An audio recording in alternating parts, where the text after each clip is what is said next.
Good morning everyone. आज हम class 11th का first chapter the living world start कर रहे हैं। The all living organism grow. इसमें दो ट्विन कैरेक्टर्स आते हैं, increase in mass and increase in number.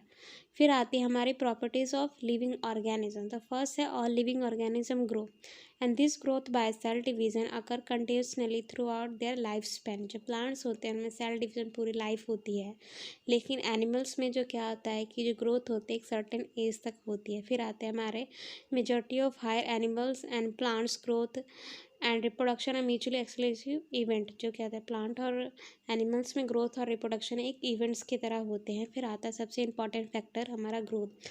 Growth का मतलब क्या है? Increase in body mass. फिर आते हैं हमारे एक्सेप्शन है mountain, border, sands, mounts do not grow but this is not growth. क्या होता है इनमें? क्या होता है कि मास तो इंक्रीज हो रहा है बट इनको हम ग्रोथ में काउंट नहीं करते हैं। और ये क्या होता है? Therefore can not be taken as a defining property of living organism. फिर आते हैं हमारे फिर आता है रिप्रोडक्शन। फिर रिप्रोडक्शन का मतलब क्या होता है? रिप्रोडक्शन का मतलब होता है क्या है कि पैरेंट बॉडी जो होती है एक यंग वन को प्रोड्यूस करती है production of progeny processing feature होता है।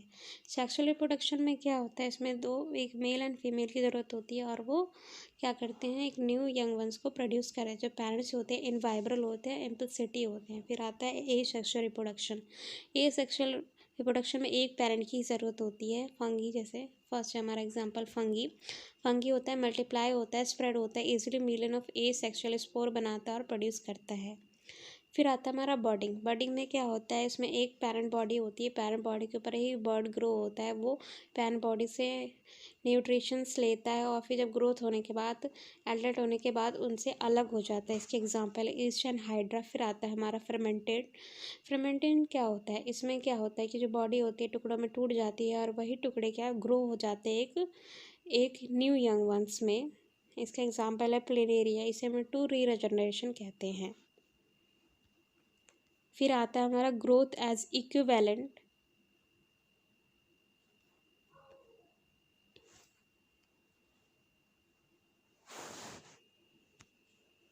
Growth as equivalent to increase in cell number और मास।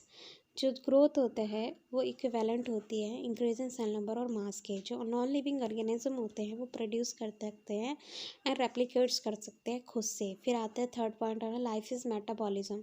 जितनी भी हमारी बॉडी में केमिकल रिएक्शंस होती हैं उसे मेटाबॉलिज्म बोलते हैं। जितने भी लिविंग ऑर्गेनिज्म होते हैं वो केमिकल से बने होते हैं और क्या होता है केमिकल रिएक्शन का ही कन्वर्जन किया जाता है मेटाबॉलिक रिएक्शन में। इसके एग्जाम्पल्स हैं हमारे plants, animal, fungi, microbes exhibit करते हैं मेटाबॉलिज्म। और जितने भी टोटल रिएक्शंस होती हैं हमारी बॉडी में उसे ही हम मेटाबॉलिज्म बोलते हैं। मेटाबॉलिज्म क्या और डिफाइनिंग फीचर है ऑल लिविंग ऑर्गेनिज्म का विथ एक्सेप्शन। फिर आता है हमारा fourth cellular organisation of the body. क्या होता है कि हमारी जो बॉडी होती है उसमें सेंस ऑर्गन्स होते हैं। वो इन्वायरमेंट में जितनी भी प्रोसेस हो रही हैं उनको हम सेंस कर सकते हैं सेंस ऑर्गन के थ्रू। जितने भी लिविंग ऑर्गेनिज्म हैं वो रिस्पॉन्स करते हैं एक्सटर्नल जैसे फिजिकल, केमिकल और बायोलॉजिकल प्रोसेस से। फिर आते हैं प्लांट। जो प्लांट्स होते हैं उनके फैक्टर्स होते हैं light, water, temperature, pollutant organism. जो लाइट क्या होता है? लाइट से जो प्लांट्स होते हैं वो अपना फूड प्रिपेयर करते हैं। वाटर एंड टेम्परेचर रेगुलेट करने के लिए होते हैं प्लांट्स में। और वाटर क्या होता है? हेल्प करता है बॉडी को।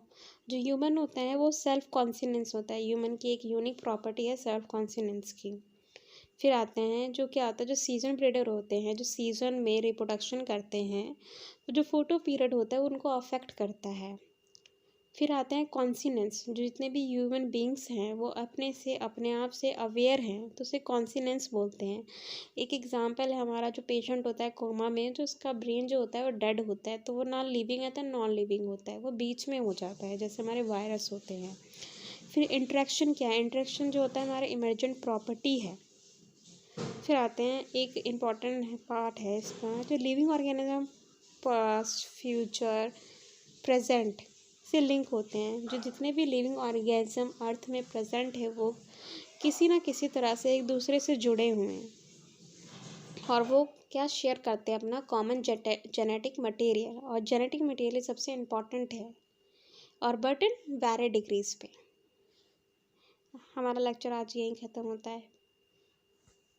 बाय, टाटा।